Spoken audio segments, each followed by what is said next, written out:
Welcome to the Landmark Theater's Q&A podcast.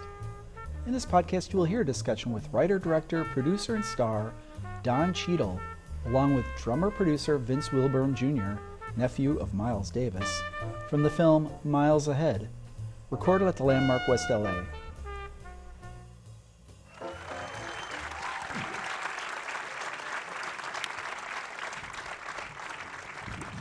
Hello.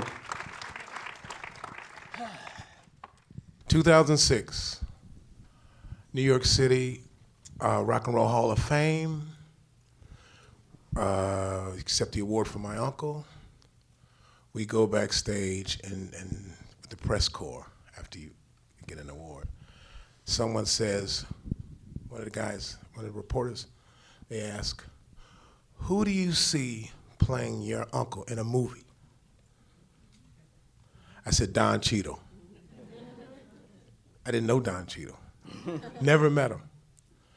And we fly back to New York to LA, and our people got in touch with Don's people.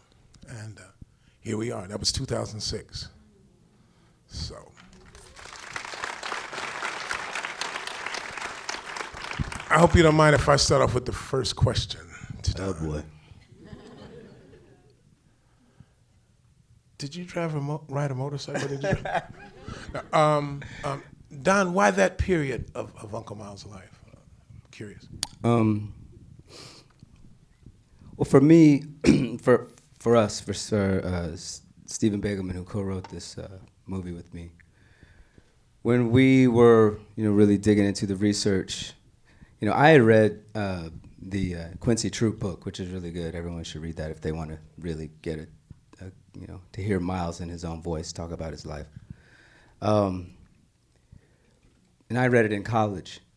So I'd been into Miles' music since I was 10, 11 years old. It was the music that my parents used to play in the house. Probably even before I knew that music, it was in my head. And then once I realized who I was listening to, my way into to Miles Davis was via Cannonball Adderley, because I played alto all through elementary school and junior high school and high school, and I was trying to find the great sax players. So Cannonball Adderley was my kind of way into Miles, and I used to run home and play those albums and listen to those solos. People in here old enough to remember the 3 speeds on the realistic, turntable? So I would take the 33s and I would play them at 45, and I could hear the solos almost an octave lower and kind of work my way through what these solos were. This is a long way around to answer your question, but I'll get there. So to me, I was always trying to kind of deconstruct this music and deconstruct what was happening in these songs. And then I bumped into Miles Davis because I was like, oh, Cannonball Adderley plays with this guy named Miles Davis. Who's Miles Davis? And got into my parents' kind of record collection and found So What, found Gil Evans and Miles Porgy and Bess, and that's when I just started really focusing on that music. And for some reason, I was very taken with it and the way that he constructed it. So here's this incredibly prolific artist, one of the most prolific artists in the 20th century, and the most impactful on his medium, in his art form. And then you get up to 1975, and he just shut it down. And then after that, 5 years later, was a lot of work, 12 albums, Grammys, the whole 9, completely different ways of approaching music. It's when I first saw him, actually, in 1982, in high school in Red Rocks in Colorado. Right after this period is when I first saw Miles, when he came out of that quiet period. But there's this quiet period, and what's going on in there? And what is it that he's dealing with as a person? Because he's not playing music. He's not creating music. So we were just really fascinated by what that would give us as an opportunity to create a narrative around an artist dealing with writer's block, dealing with the creative block and questions of your place and loss and who gets to define you And what is that definition? And it's things that we keep trying to bring up in the movie over and over in many different ways. I mean, everyone's always saying to Miles, he walks in a place, he's like, oh, I thought you were dead. It's, you're better off, he's better off dead. We own you, you owe us. This is who you are. Oh, this kid's gonna replace you. All these people, all these conversations about and around Miles Davis because he has stepped out of his rightful place, which is as a creative artist and one of our greatest voices again. So for Stephen and I, we just went, this is a point of departure to create a piece. I wanted to do Miles Davis. I didn't want to just talk about Miles Davis or somehow like give instruction of Miles Davis or do a Cliff Notes version of Miles Davis' life, which is what I think is can be a trap to biopics that we've seen before. And when I first met you, I told you, I said, I want to do something crazy. I want to do something out. I want to do something that feels like a composition. I want us to feel like we're walking around inside a Miles Davis composition. Yeah, I said I wanted to be gangster. I want him to be, And when I watched Devil in a Blue Dress over and over and over, right? And Mouse and Miles, I kept seeing Miles. I said, that's Miles. And that's what convinced me, and that convinced our family. He was, yeah. And the take that I said, you guys were down with the approach. I mean, yeah. And Miles had been on record talking about movies about historical figures, musicians that were made in a very sort of a standard way that he hated and really. And this is Miles Davis, so I was like, we can't do something that feels like it's everything against what Miles has said. Don't do it the same. Play what's not there. I pay you to practice in front of people. If I hear you do your polished solo and you bring it down and put that on the stage, you're fired. It's like, he was like, jump off a ledge, go where it's uncomfortable, do something new, take a big swing. You listen to an album like Bitches Brew, and that album feels like, to me, when I listen to it, it's like it's falling apart and coming together all at the same time. Like parts of it are like, oh, it's a disaster. It's never go. Oh, whoa, wait a minute. That's what Lenny White said. Yeah, you just said that's what Lenny White said. Lenny said that when he said what they recorded and what he heard them play after. I mean, what he recorded, but after with the finished product, what he heard, it was totally different than what Tio Macero got to it, and they put it together. Yeah, Tio Tio's a bad boy. Was Miles' closest producing partner. Yeah. So that was why I wanted to do something that felt experiential as opposed to instructional. Felt like I want to try to do in my medium what Miles did with his and compose a piece based on trying to find what to say and how to say it. And when you do have the what to say, how you will say it. So that's what the whole piece was trying to focus on. That's what the B story, quote unquote, the Francis story, which is not a B story to me, and is not don't feel like flashbacks to me. They all feel like it's all tumbling forward and creating momentum until the timelines cross each other and smash into each other. And Miles has his music back, but Francis is gone, never to return. And that was the story we wanted to create, using all of Miles' music from every era. We didn't want to be stuck in, we're in 58, so we have to use the first group, we're in 64, so we have to use this. I wanted to be able to use stuff from 82 if I wanted to in 1958, because Miles' music is so just naturally cinematic. When you listen to it, when I listen to it, I see scenes in my head. I feel stories, and Miles always leaves it open for you to participate. He'll play those solos and then just leave it hanging. And it just always feels like he's in a conversation with you. And it felt to me like he was going, okay, come in here. Don't just do that. Let's have a conversation. What's your take on it? Like Aaron said, Aaron Davis, Miles' son, he said he would want you to do you doing him as you. Don arranged for Herbie Hancock and Wayne Shorter to see the film before they flew off to South America. And Herbie sent us an email, and he said, "You know what? It's like this is Miles' dream. You know, if this movie was like if Uncle Miles was having a dream." And I thought that was pretty heavy, the way he explained it, you know. And I don't know why I cut you off, but I thought that was pretty. You didn't cut me off. It's beautiful. We're in a conversation. I thought it was pretty heavy what Herbie said, you know, because Herbie played with Miles, and Don was like a sponge, you know. He would text me and say, "Hey man, you get this music from this period." And what I did, I made hard drives for Don and Skip Leafsay, the music editor, and I would take him to Don's house, sound editor, and he also asked for voice, you know, like certain way that Uncle Miles spoke.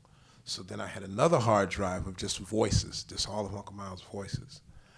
And if Don wanted a number, I mean, he did his own research, but if Don wanted a number of a musician, a phone number, I would give it to him. But I was like the apprentice. I was running, what do you need? What do you need? He would text me. And we were both leading and following, though. I mean, it was, you know, that was for me, the most, just, and the discipline that we had to have to make this movie in the way that we had to make the movie with what's up, Kenny? What's happening? I haven't seen this dude for 1,000 years. I'm sorry, I just had to say what's up. Bass player, great bass player, really good friend. So we made this movie in 6 weeks, which is actually 30 shooting days. It's 30 shooting days, because you ain't working on the weekends. You gotta sleep. So we shot 15 days with Ewan and Michael Stuhlbarg, who's great, and Lakeith Stanfield, and Brian, who plays Walter in it. And then they were gone. Mm-hmm. And never to return, no second bite of the apple. If something didn't work at the dailies, I was like, I don't need to see it, because I can't fix it. They're gone. And then we had Imayatse and all of the 50s and 60s stuff for the last 15 days. And our pre-production was 6 weeks, 3 weeks of which I had to go to London and shoot the Avengers.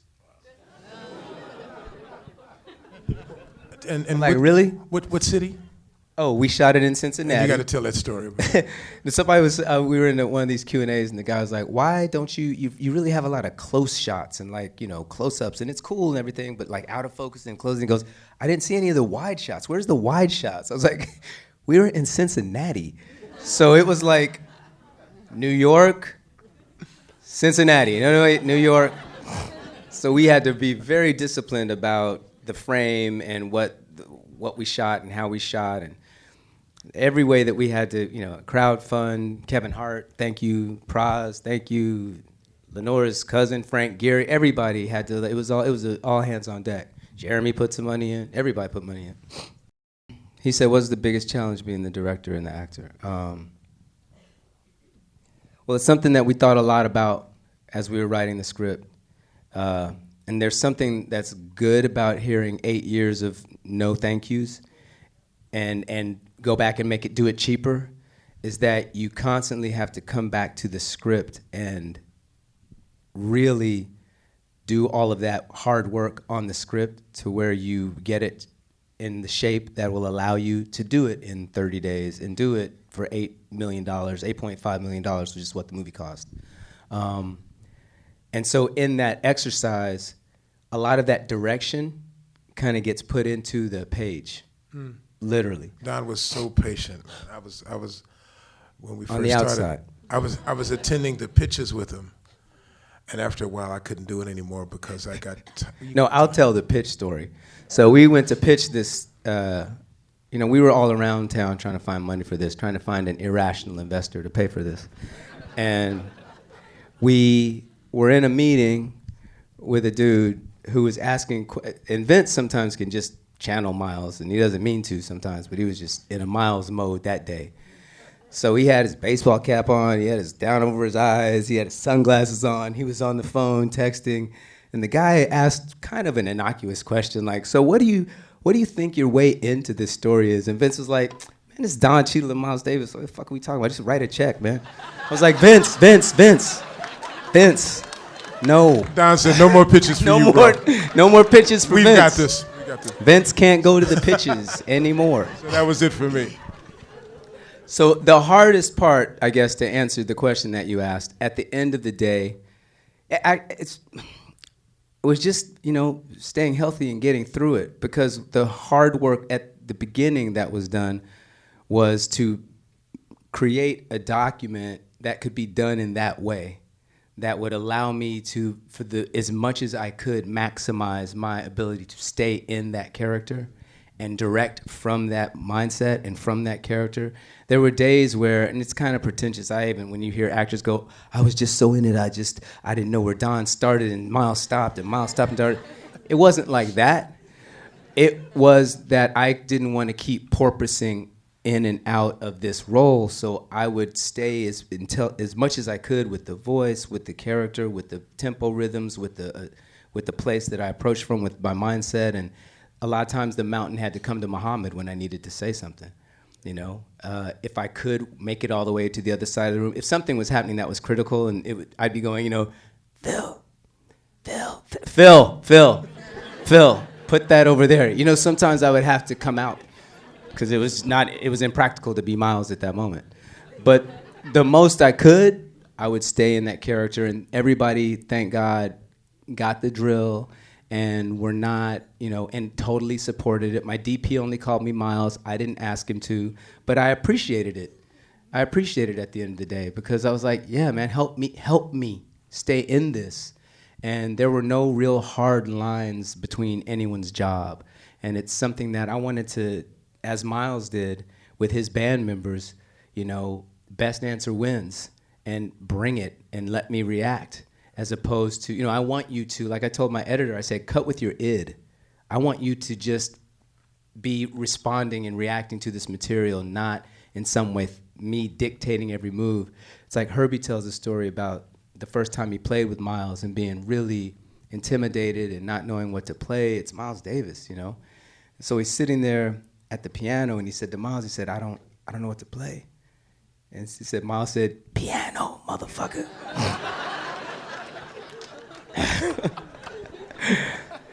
And that's kind of how I wanted Roberto to play light. I wanted Hannah to play production design. I wanted Gersha to play costumes. I wanted Tim to play makeup. I just wanted them to bring their inspiration and their expertise and not try to micromanage every decision and just react to the pieces that were there to react to. Because that first interview in the movie, I stole that right from a Herbie Hancock moment in this movie called Electric Miles. It's another talking about Miles and his fusion era and all that. And you don't see the interviewer. You just know that Herbie's responding to a question. And he's sitting at the Fender, and he's just sitting there, and he's not touching it, and he's thinking, and you can see that he's really trying to figure it out. And he turns and he starts playing the keys, and it's strange and feels like it's not fully itself yet, and he figures something out, and he finally plays this thing, and it turns into this beautiful thing, and he finishes, and he turns to the interviewer, and he goes, I didn't know what to play. Because I didn't know what to play, because you asked me to play Miles, and I can't play just one piece when I'm trying to play Miles. He goes, Miles is not, he said, for me, Miles isn't anything about what happened before. It's about what's happening now. That's who Miles Davis is. And I went, yes, that's what this is about. Me finding the place where, as an artist, I can try to use my medium, being film, my acting, to attempt to compose something and be in a composition that feels like something Miles Davis would say, do. Don't just show me, do that. If you're not doing that with it, then don't leave me out of it. Yeah. And not a biopic. It's not a biopic. You look at the movie and you think about your background as being an actor and a director, but your background as being a musician. How do you think that impacted the film? Because to me, it's very much like visual music. It's exactly like, it's not quite improv, but it's definitely, it's almost like a music composition, but it's a film. For me, you hit the nail on the head. I think that's what I was trying to bring to bear on the entire process, was how I attached my experience with music, my experience of Miles' music, how it makes me feel, there's things we're doing compositionally. Robert Glasper, who was the composer of this film, it's the first time he's ever composed, so that's amazing. And we based a lot of the original songs around Fran Dance, which is the song that Miles plays when he sees her dance and walks down in the basement. He's just soloing and she comes down. That's Fran Dance. Ba-ba-ba-do-da, ba-do-da-ba-da-boo. We built all of the compositions around that. So even when Miles comes to watch Fran Dance, that's built around that. The last song, the concert, that theme is in there, which is like quoting, which is jazz quotes of that piece. And so that was also an anchor for us. And I, took up the trumpet, and that was another piece of it that I felt like I really had to get. I've had trumpet players say to me, "Why didn't you just do that? You could have faked it. Nobody would have known." But I wanted to, at some point of my development, be at the same place or near where Miles had been at some point in his development, although he left me in the dust probably when he was 11 or 12. I wanted to still be walking in every step, in everything I did. I wanted to, as closely as I could, walk that same kind of path that he walked. So absolutely, the music for me was as important, in the way that I used it was as important to me as the visuals.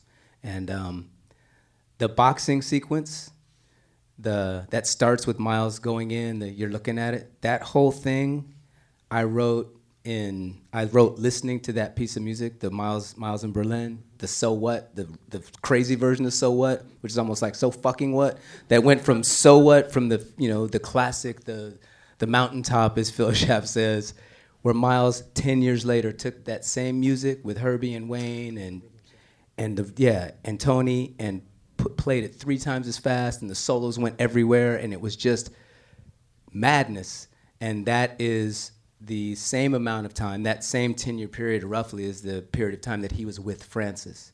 So his not most, but one of his incredibly prolific times, that span of time was when he was with Frances. And she, says it in the movie, like, "You've never played better in your life. I'm the prize. This is what's giving you that." And so that, for us, was what he was trying to get back to. That time, that voice, that expression, that ability to speak. The question was, did we use different cameras or different techniques for the 50s and 60s stuff and the present stuff? Yes, we did.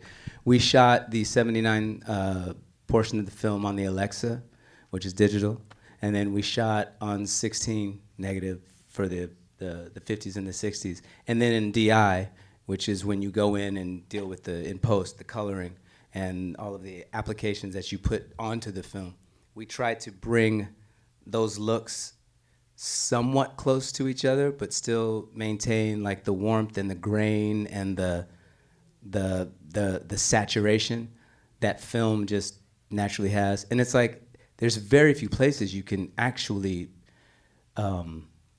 get your film developed nowadays. I mean, it's dying. Like black and white, there's one place, I think, and it's in London, and it takes you a week to get it back. So it's like you can't even see your movie like you can with rushes if you want to shoot an actual film. I think there's 2 places in the country that deal with Kodak film now. So there's a lot of that's minutia, but those are the 2 different mediums that we use. Thank you, man. So, trumpet question: did you started playing for the movie, and then is the Monette equipment yours? It is now. The Monette came to me because I first, when I knew I was going to do the movie, I went online. I tried to find a Martin committee. They're very hard to find in any good shape. I found one, got it kind of worked on. It's cool. It's got a good sound, but it's not. It's harder to work, and I wanted it for the authenticity. And I wanted that mouthpiece that Miles had, just to try to have all of that facility and understand what that was. Then I'm friends with Wynton Marsalis. I called him and I said, "Hey, I need another trumpet." I said, "Just tell me what kind of trumpet I need to get." He just sent me a trumpet. I was like, "No, just tell me what's the trumpet." He's like, "Nope, I'm going to send you a trumpet." Then I started coveting his trumpet, and I wanted that Monette. And he said, "Well, I'll call David Monette and talk to him." but he's very slow in making the trumpets. He takes him about 8 or 9 months for the trumpet. I said, I don't have 8 or 9 months, and I have to have that trumpet. And he said, well, let me see what I can do. And I got in touch with David, and he said, I'll give you the shop trumpet. So it's the demo trumpet. So Arturo Sandoval's played on that trumpet, Chris Bodie's played on that trumpet, Winton's played on, I mean, everyone had played on this trumpet. I was like, this is the better trumpet. So I have that trumpet, and I still play. I was just playing this morning. I play a lot. I played with the Roots a couple nights ago, which was terrifying. What has influenced me besides Miles' music to do my work? And I really honestly feel like everything, everything. Every major, minor event in my life. There's people in this audience who've known me for a long, long time. And they could probably answer it even better than I could about, that's your thing from, you know what I mean? So I think everything gets in there, and that's what I wanted to actually bring to bear on this process. What I felt like was my mandate from Miles himself was to do that, was to try to bring everything and put myself in an uncomfortable place and an unsure place, and then figure it out, When I went down to Cincinnati first to start pre-production, my wife came with me, and we always do that, so you see where I am and know what's happening, and we're good. And then she left, and she's got a business and had to do her thing. And then she came back halfway during filming, and she saw me, and she's like, "You can never do this again." She said, "I'm gonna pull the plug." I was like, "You can't pull the plug on the movie." But she was like, you can't ever do it like this again. I had lost weight. I wasn't sleeping. Every morning in the van was the conversation, not just for me, but for all of us. Like, how'd you sleep? That was the whole conversation. How much sleep did you get? 6 hours. 6 hours? What did you do? Well, I take half a Lunesta, and I crush that up, and I sprinkle some Ambien on top, and I hit that, and then boom, shot of rum, and I'm out. I mean, every day it was like, what's the formula for sleep? So I think you have to bring everything that's happening to you up to the moment that you're actually opening your mouth to say the line, and try to be permeable and let all that stuff work in some way that I can't define or quantify. It's just trying to stay open to whatever's happening in the moment, even if that's a smoke alarm or a fire alarm or sirens during Blue and Green.